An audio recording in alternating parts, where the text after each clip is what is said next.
Welcome to your local community education podcast, where you can make a difference and be heard.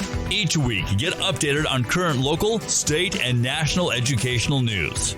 Your Voice, Your Choice podcast with your host, Harmony Vanderhorst. Welcome, everyone listening today. This is our very first podcast, so forgive us all if we're a little bit nervous. I'm going to let my girls introduce themselves, starting with Lindsay. I am Lindsay Davis. I am Dana McCabe. And I'm Erica Hodges. And these are part of our team that helps us here in Southern Utah, and they're going to help us with our show today. We're going to start every one of our shows with, we're going to call it a victory minute.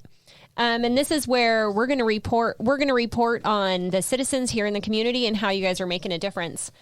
And one of our main goals here in Southern Utah is for us to get people to go to the school board meetings, because that's where people count when we get them to the school board meeting. And we had a meeting on Monday and we had 28 citizens there. And so we're going to count that as a victory. Our goal is to get to 100 on average, but the 28 people we had there were awesome. Together, we are showing the board that the community cares and what happens in our school system, and we do that by numbers. So on our agenda for today, we are going to give a recap of our local school board meeting from Monday, November 22nd, what is going on a state and national level in education system. Our deep dive topic of the week is why you should care about the school board issues, even if you don't have children. Then what community needs do we have and how you can help. Then we will wrap up our today's show with what is wonderful in Southern Utah. So this week we had what's called a closed school board meeting on Monday, it's not a closed, it starts out with a work meeting that any citizen can come and listen to. And the nice thing about these meetings are they have an open dialogue amongst the board members. And so we can see how the board interacts, and they actually talk about topics of discussion. And their meeting was pretty short this week. The few things that they were talking about was our busing situation as far as overnight activities and sports activities. Those were the main topics of discussion. The other thing that we would like you to know, in order for us to get or to have, we feel like there's some other topics that need to be discussed. We've got to get some better relationships with our superintendent and our school board president, and that's Kelly Blake. And he's the one that vets the agenda for those meetings, and he's the one that sets them. And also this meeting is really good to go to too, because the next meeting we have is an open school board meeting. That's where we give public comment. They have action items. They vote on them. And so we can see before they vote on them how they were feeling about them. Does anybody else have anything to add about that people need to know about those meetings? Just that it's really important to attend them to know what's coming. Yeah. I feel like that's where we get most of our information from that is happening with our school district. I think that people should come to those so they can get more informed and they can do a public comment the next time. Yeah, and the other thing too that's really nice, we also try to have either a meeting like a few minutes before, or we'll all kind of get together a few minutes afterwards. That way we're not doing another meeting. We know everybody's busy, and so it's a night too for you to get involved, for you to see what other community members are being active and getting involved. Yeah, I think they really are the most important part of the school board meeting is those work meetings, so that we can hear their interactions. Okay, awesome. Next, we're going to go to Erica's going to tell us what's going on in the state level. Thank you, Harmony. First of all, we just want to give a shout out to Canyons District. Those parents up in Canyons District have really led the way on setting an example of how to work with their school district, and they have worked on getting rid of an SEL program, which is social emotional learning program called Second Steps. And they vetted all the lessons and found the problems and went to their district, and the board members luckily listened and had great discussions on that.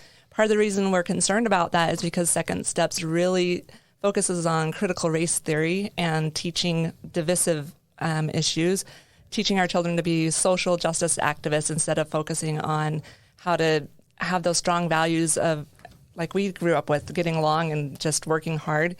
Our hopes are for our district to also remove Second Steps. They are currently using it and doing a great job at monitoring what the lessons are And we are grateful for that, and we just want to work a little bit more with them on finding a different program that meets our needs better. Another concern on the state level and locally is the school books in the libraries. The libraries have been bringing in some books that are not appropriate for our children, and I requested a grammar request, which is just a government records request, and found that we do have some concerning books here. And so the school district, though, is acting on that and looking at all the books and making sure what we have in there is appropriate. And that's actually a really big task, going through all those books. And so for some parents who want to get involved right now, that's a really good way for them to get involved, is to help even in their individual schools start going through those books, or get a hold of either their principal or their school board representative and find out where those issues are. Yep, I would encourage everybody to have an open dialogue with your principal, especially, and just go in and share your concerns. Thank you. And now Dana's going to go over national news. Yes, thank you, Harmony. This kind of plays on a little bit what's going on the state level. Nationally, around the country, we have a lot of parents that are attending school board meetings across the nation. There was a letter that came out a few weeks ago from the National School Board Association to the Biden administration, basically deeming these parents as domestic terrorists for being involved in their children's education. And they've asked the FBI to get involved and investigate parents and parental groups. And so, as you can imagine, there's some backlash going on around the country. I will say that our board had a resolution at a meeting that we sat in on to write our school state board denouncing the letter that was written, that it was not representative of how they felt as a board about community members, parents, and people that had been attending our meetings. Matter of fact, usually they're pretty welcoming. So it was kind of disappointing that our state school board hadn't addressed it, but locally they did. The National School Board did come out and issue an apology letter saying that that is not how they felt, that it was somebody that didn't represent the leadership there. So it's important because our school board pays state fees, and then the state school board pays the National School Board Association about $8,000 a year, so we want to make sure that there's accountability there. We also have leadership at the teachers' unions and some of the national associations where they're self-proclaimed social justice warriors. They want to promote critical race theory. It's coming through some of the social emotional learning, and so they have an agenda there. Want to get it in all 50 states. So as parents, we really need to stay on top of our board, help our board. There's a lot of issues with that. How we can help our school board is by attending meetings, asking questions, getting informed, pay attention to what's happening in other districts in our state, as Erica had mentioned, Canyon School District, and just be really involved with what's coming down the pipeline so that we can be active here locally and in our state with the legislation. We do get a lot of federal funding. With that, we want to make sure our local school board has complete control of what programs and curriculum that are taught in our schools, and we want to make sure that it aligns with the education we expect coming from our tax dollars. So be informed, get involved. Your kid's education depends on it. Awesome. Thank you. Okay, we're going to do what we're going to have is a dive deep. And so this is just a conversation that we feel like is important. And since this is our very first show, Dana's going to start us off with that. Yeah. So why should you care about school board issues even if you don't have children?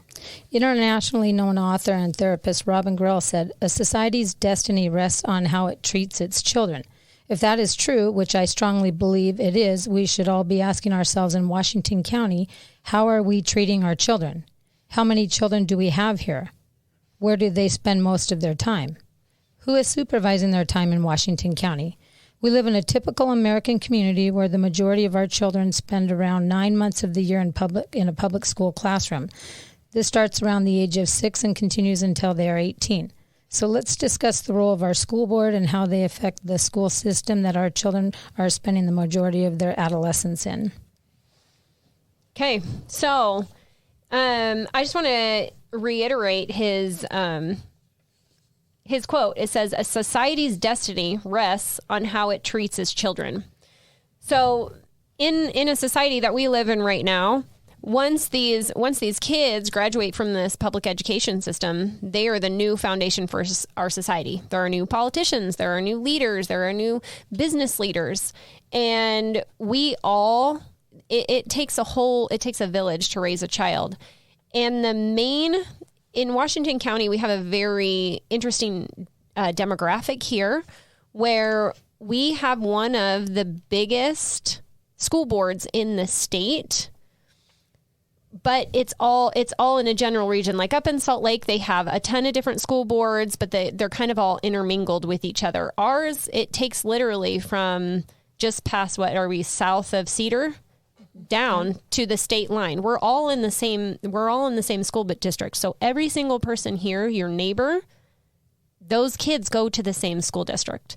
And do one of you guys want to talk about how our school board decides what happens in our school systems? Anybody want to take that? Go for it, Harmony. So our school board members, this is how it works. So every area has a district, and the school board member is voted on by the people, and they represent the constituents in that area. And then they come together as a board, and as a board, we have 7 members, correct? Yes. On ours. And they vote on things, and they do things like they pick the principals, they pick the curriculum, they spend our budget. We'll get exact numbers so you guys can see how big our budget here is in Washington County. It's in the hundreds of millions of dollars of taxpayer money. A lot. Yeah, it's a lot. It's a lot of money. It's a significant amount. And they get to make all these decisions for our community. And so these elected officials are super, super important. And even if you're older, say you never had kids, you live in our community. Well, at some point, so you need to go to the hospital or use the nursing care facilities or whatever. Most of those employees that work at those facilities have come out of our education system. And so if you want good employees and you want a good community and you want, honest, good, hardworking people here, we need to make sure that those children are being educated with the same standards that we all have come here for. Does anybody else want to add anything to that? I just want to add that it's important for everyone to find out who the representative is and let them know how you feel. Let them know, what you want to see happen. They represent you. And I think that a lot of our community just doesn't realize that they have that choice or that option to, send them a text, send them an email, let them know, what you are looking for. And, I think they just need a little bit more guidance and voice from their constituents. Yeah. And also, a lot of people are more apt to jump in when negative things happen. If we have some really positive, wonderful things about living here, and they need to know too that they're doing a really good job and that we are supporting them as well. And I would just add that they need our help because there's so many issues that are coming faster than we can really face them. And so the more people on board, the better we have a good dialogue and we can work together. And as far as finding your representative on the Washington County School District's website under the school board, there are links that will guide you to a map that will show you who your school board representative is. And one thing that I would like to add as well is because our region it's so broad that it helps you to interact with other schools that are actually in different cities, but in the same general area with everything that we use. And so it forces you to see what's going on in several high schools throughout a few different cities. Yeah. And I actually feel like that makes us more, I think that makes us more stronger. Or it makes us stronger as a community with that demographic. Okay, we're going to move on to the next thing that we're going to discuss is an immediate need that we have here in the community. In Washington County School District right now, we are in the midst of a interesting housing market, and people want to come here. It's a great place. We've got great weather, good people. We've stayed open and free here. And because of that, our housing prices have gone up and our wages have not. And so there are some job opportunities in our school district that we have not been able to fill that we traditionally have been. And one is a bus driver situation. And I didn't really realize how bad it was either until I have a son who's a freshman football player, and he was supposed to go on a bus trip for the day up to Cedar from Hurricane. And we got a text about 8 a.m. that said, we have no bus drivers available. We need parents to drive students up there. And so I did a little bit of digging and searching. And what's happening is Washington County actually offers, if you pass a background check, you get hired and you're fit for the job of a bus driver, they'll actually train you, get your CDL license, help you do the whole 9 yards. And so we're having people come apply, get all those things, and then they're moving and they're leaving on to somewhere else. And so we've got this bus driver shortage. We can only afford to pay so much. And so what I am proposing, we were trying to think outside the box. We are proposing that people in the community, and maybe not everyone's going to hear this podcast, but if you're listening to this, maybe you know someone who can help. We are looking for potentially maybe retired people that have moved into this community that either already have the skill of a CDL and have, experience with bus driving, or they would like to learn how to drive a bus. They have the time. You can, because it doesn't really pay enough to support a family, but it could be a hobby or a volunteer position. It's a great opportunity for you to get to know the kids in the community. And I'm just going to share a story too on how a bus driver made such a huge difference. So I have 4 kids, and right now they're ages 13 to 17. And when my 2 girls were in 3rd and 5th grade, we had a really rough year the year before. I've never had kids on a busing system before. This is our first experience with them going to a school that qualified for a bus every day. And we actually happen to be the first stop on the bus route. And this driver, we'll call him Bob. He decided after a few days that he was actually going to stop right in front of our house because we were kind of on a busy road. And he would honk in the morning for my girls if they weren't out there waiting for him. And that he loved them. Every day when they would get on the bus, he would ask them how their day was, and he got to know them. And both of them still struggled for whatever reason that year with their teachers. But we had better attendance that year than we had almost in any year of elementary because they did not want to disappoint their bus driver. They were so excited to get on the bus in the morning. And it truly testified to me that teachers make a big difference, but bus drivers are so important. And it can be an awesome experience. And we still see that bus driver around town. We still talk to him my kids would go, we had to go to his house trick-or-treating for Halloween because all the kids wanted to see him. It was just awesome. And the other thing too, is a lot of bus drivers also have aides on their bus, and his wife would come once in a while and ride the bus with him. So if you're older and retired and you have a spouse that you guys want to do something together with, there's always an option of taking your spouse on the bus ride with you, and they can get to know the kids and help monitor the situation as well. So if you're out there listening to this, see if you can find someone in your circle, we need some more bus drivers, and we're going to report back to you guys on how this goes and if we are filling that need, or if you guys have any other suggestions, let us know. And I think they're pretty flexible as far as times that you can do a morning route or an afternoon route, and they are just in such desperate need. So. Yeah, the other thing too is with activities. So with football or basketball or volleyball, sometimes those are just a certain day, like on Tuesdays or Fridays. And sometimes they start in the morning and then they go till the afternoon. So you could pick and the school district, I feel like too, would be able to be willing to work with people as well. If you want to do every single Tuesday and you only do activities for Snow Canyon High School or Crimson High School, and you want to pick a high school, there's options out there so you can get to know the kids in your area as well. That's a great solution. Anybody else have anything they want to add to that? Another, not the bus issue, but I know that the county is looking for paralegals. Am I saying that right? Paraprofessionals, thank you. Yes. But they are needing those as well to help out with the classrooms. Yeah, that's actually a really big need too. Typically, we never have any of those job openings. They're always they're a big job to fill up at the beginning of the year. They kind of transition in and out every year. Sometimes it's just an aide in the classroom. Sometimes it's a mediator.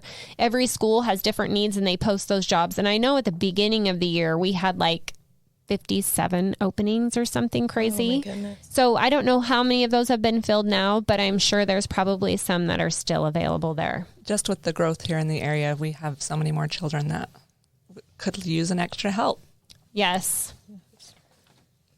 And then to conclude here today, we are each going to take a turn and talk a little bit about what is wonderful in Southern Utah.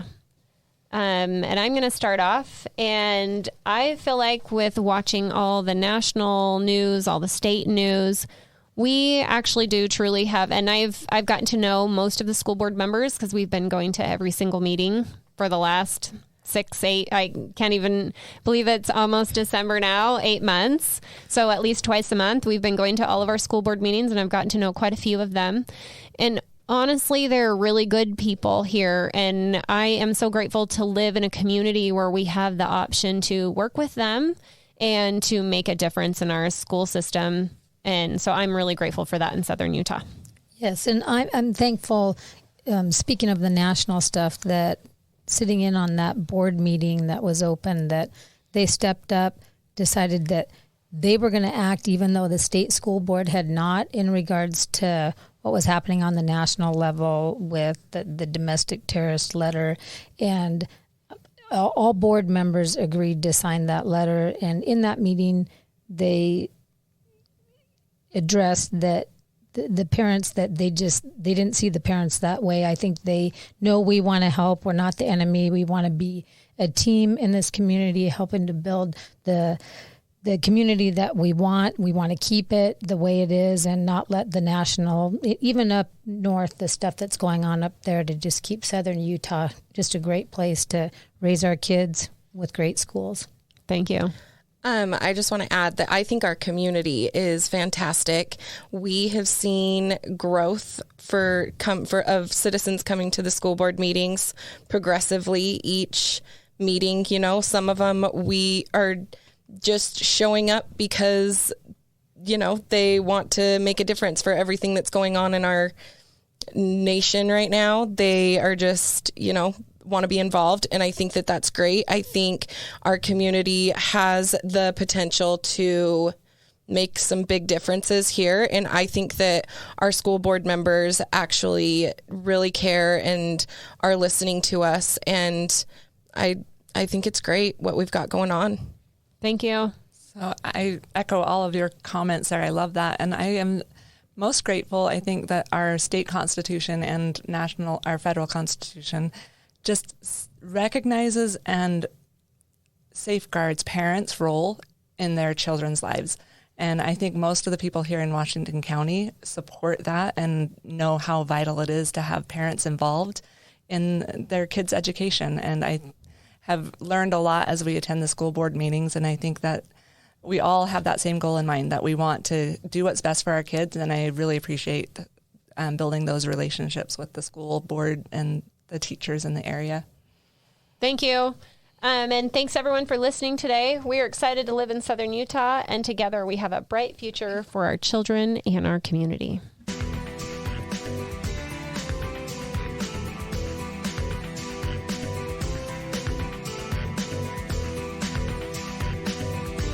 You've been listening to Your Voice, Your Choice podcast with Harmony Vanderhorst. Like and follow our Facebook page, subscribe with your favorite podcast platform, and most importantly, share this with your friends. Till next time, this has been Your Voice, Your Choice podcast with Harmony Vanderhorst.